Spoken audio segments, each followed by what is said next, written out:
ನಮಸ್ಕಾರ ವೀಕ್ಷಕರೇ, welcome to Radha's kitchen. ಇವತ್ತು ನಾನು ಪನ್ನೀರ್ ಗ್ರೇವಿ ಮಾಡ್ತಾ ಇದ್ದೀನಿ. ಗೀ ರೈಸು ಮತ್ತು ಚಪಾತಿ, ಇಡ್ಲಿ ದೋಸೆಗೆ ತುಂಬ ಚೆನ್ನಾಗಿರುತ್ತೆ. ಬನ್ನಿ ಇವಾಗ ಹೇಗೆ ಮಾಡೋದು ಅಂತ ನೋಡೋಣ. ಮೊದಲಿಗೆ ಸ್ಟವ್ ಹಚ್ಕೊಳ್ಳೋಣ.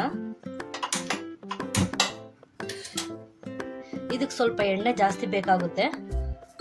ಇದು ಸ್ವಲ್ಪ ಎಣ್ಣೆ ಇದ್ರೇ ಚೆನ್ನಾಗಿರೋದು. ನೋಡಿ, ಸ್ವಲ್ಪ ಎಣ್ಣೆ ಹಾಕೊಂಡಿದ್ದೀನಿ. ನೋಡಿ, ನಾನು ಇದಕ್ಕೆ ಚಕ್ಕೆ, ಲವಂಗ, ಏಲಕ್ಕಿ ಹಾಕೊತಾ ಇದ್ದೀನಿ. ನೋಡಿ, ನಾನು ಒಂದು ಬಟ್ಲಿ ಈರುಳ್ಳಿ ತೊಗೊಂಡಿದ್ದೀನಿ, ಸಣ್ಣ ಕಟ್ ಮಾಡ್ಕೊಂಡಿದ್ದೀನಿ. ನಾನು ಇದರಲ್ಲಿ 3 ಈರುಳ್ಳಿ ತೊಗೊಂಡಿದ್ದೀನಿ. ಇದಕ್ಕೆ ಹಾಕೊಳ್ಳೋಣ. ನೋಡಿ, ನಾನು ಮೀಡಿಯಮ್ ಸೈಜ್ 3 ಟೊಮೊಟೊ ತೊಗೊಂಡಿದ್ದೀನಿ, 1-2 ಹಸಿಮೆಣಸಿನ್ಕಾಯಿ ತೊಗೊಂಡಿದ್ದೀನಿ. ಅದಕ್ಕೆ ಹಾಕೊಳ್ಳೋಣ.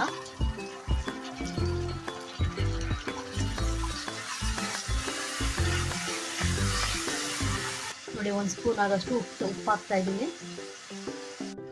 ನೋಡಿ, 1 ಸ್ಪೂನ್ ಆಗೋಷ್ಟು ಶುಂಠಿ ಬೆಳ್ಳುಳ್ಳಿ ಪೇಸ್ಟ್ ಹಾಕೊತಾ ಇದ್ದೀನಿ.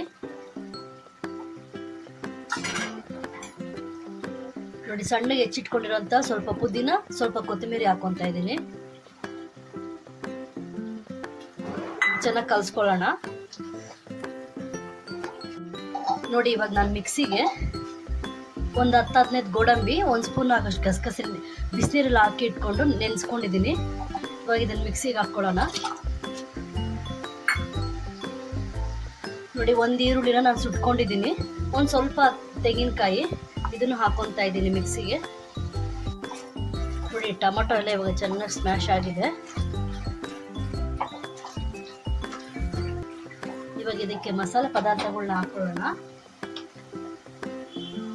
ನೋಡಿ, ನಾನು 1 ಸ್ಪೂನ್ ಆಗೋಷ್ಟು ಖಾರದ ಪುಡಿ ಹಾಕೊತಾ ಇದ್ದೀನಿ.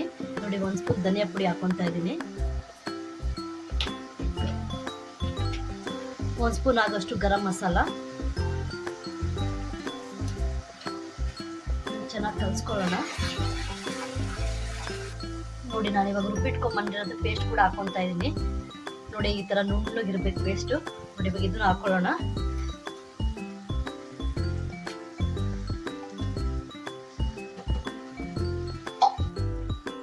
ಸ್ವಲ್ಪ ನೀರು ಹಾಕೊತಾ ಇದ್ದೀನಿ. ಇವಾಗ ತಟ್ಟೆ ಮುಚ್ಚೋಣ, ಒಂದು ಕುದಿ ಬರಲಿ. ನೋಡಿ, ಇವಾಗ ಚೆನ್ನಾಗಿ ಕುದಿ ಬರ್ತಾ ಇದೆ.